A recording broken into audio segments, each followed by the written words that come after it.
Karibuni sana wateja wetu wa Triple G kwenye mwendelezo wa mada zetu zinazohusiana na urembo na mavazi.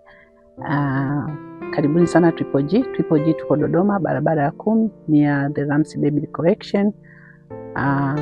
Tunauza nguo za kike,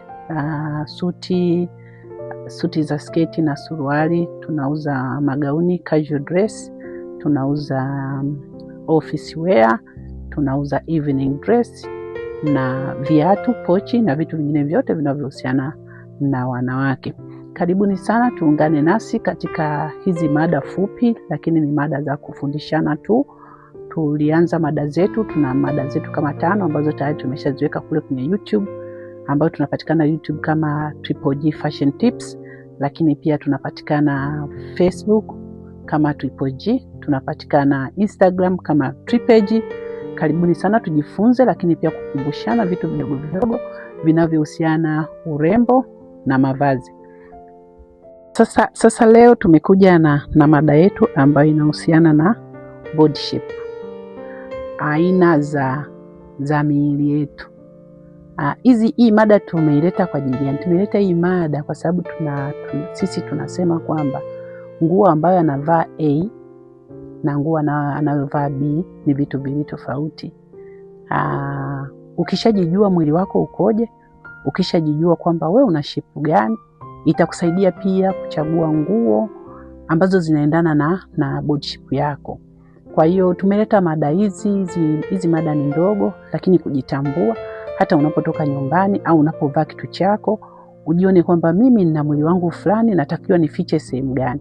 Kama ni tumbo, basi nitafute kitu ambacho kinaweza kikaziba tumbo, yani tumbo lisionekane kubwa. Lakini kama ni juu ni mdogo, ujaribu kutafuta kitu ambacho kidogo kinaweza kaleta ulinganifu kidogo, kwamba juu na chini angalau uwiano uwepo. Lakini pia kama wewe ni mnene sana, utafute kitu ambacho pamoja na unene wako kisikufanye ukawa mnene. Yani ni nguo gani ambayo itakufanya unakuwa mnene, yani unakuwa mkubwa zaidi kuliko nguo nyingine. Kwa hiyo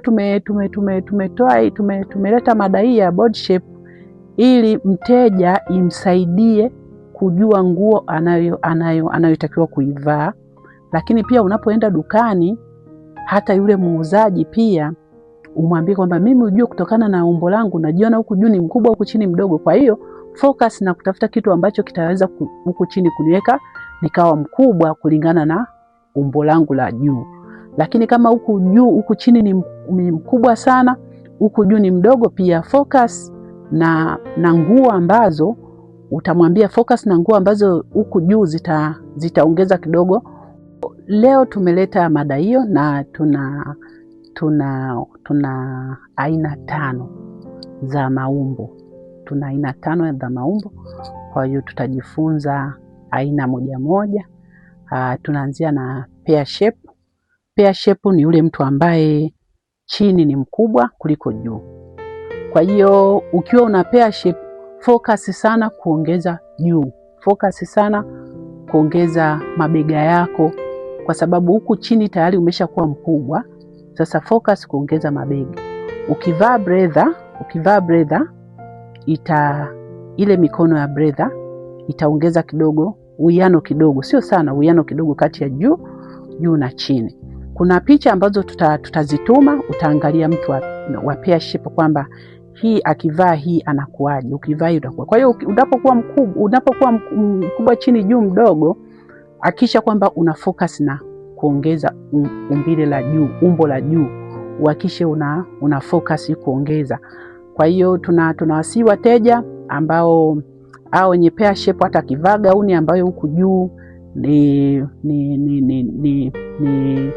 juu ni dogo, juu ni dogo, labda useme juu unavaa saizi 42 lakini chini unavaa 48, au umevaa nguo yako ambayo sio pana sana chini, yani usiongeze sasa upana ukaweka na mastifu ukaweka sina na nini, basi ukivaa shifoni ambayo huko itaendelea kuweka ukawa vizuri. Kwa hiyo epuka pia nguo za kubana sana chini, kwa sababu chini tayari ushakuwa mkubwa sana. Kwa hiyo ukibana sana huku juu hautaonekana vizuri.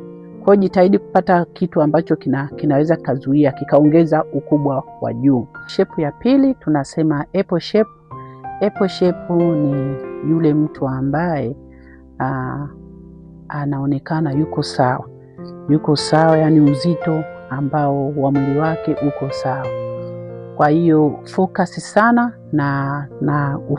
sana na kuficha tumbo na ili kuvutia macho sehemu nyingine za miguu na kifua. Kwa hiyo ufiche tumbo, ukishaficha tumbo, kwa sababu wewe unaonekana ni mtu mmoja, yani sawa. Tumbo, kifua, yani wewe ni mkubwa sehemu zote. Kwa hiyo ufocus sana kwenye hiyo kuzuia kuficha hilo tumbo, lakini pia ili uonekane wa kuvutia na kupendeza zaidi. Kwa hiyo jaribu kupata nguo ambazo zinaweza ukavaa ambayo iko straight, nguo ambayo unaivaa labda loose dress, lakini isiwe kubwa ambayo imepitiliza. Yani uendane kidogo na mwili wako, kwa sababu wewe mabega, tumbo, alafu na makalio vyote viko sawa. Kwa hiyo jaribu sana kuvaa kitu ambacho kitakufanya sasa usionekane mkubwa zaidi.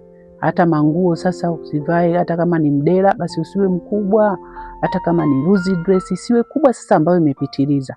Focus sana kuweka ambao mwili wako uwe sawa, kwa sababu wewe bega, alafu na makalio pamoja na tumbo vyote hivyo viko sawa. Kwa hiyo tuendelee kujifunza, lakini pia utakapovaa vizuri utavutia. Siku zote tunasema nguo ni statement. Unapovaa nguo yako ndio inakuzilisha kwamba huyu mtu ni mtu aina gani, na nguo inaongea kulingana na jinsi ulivyo.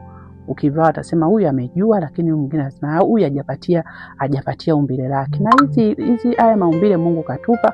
Kwa hiyo kama maumbile haya Mungu katupa, hatuwezi kuyakataa, ni ya kwetu. Kwa hiyo tu focus katika kuangalia kitu na shape ya 3 ambayo tunaita hourglass. Hourglass ni ile shape ambayo mabega na makalio viko sawa. Yani mabega na makalio, hizi shape ambayo ukigusa bega, urefu wa bega hapa mpaka hapa na hips zitakuwa ziko sawa. Kwa hiyo focus sana katika kiuno chako. Hilo hourglass ni umbo la asili. Kwa hiyo shape sana, focus sana kutafuta kiuno, kwa sababu kiuno kinajitokeza kidogo. Kwa hiyo focus sana kutafuta kiuno. Unapovaa nguo yako hakikisha umevaa nguo ambayo kidogo hapa imebana, ili kubalance kati ya shape ya chini, kati ya hips na bega. Kwa hiyo jaribu sana kiuno chako kitokeze kwa kuvaa, kama unaweza unavaa mkanda unafanya kiuno kionekane unapovaa mkanda. Watu wengine sasa hivi kutokana na matumbo na maumbile yetu yamekuwa ya hivi na hivi, tunavaa hata zile zile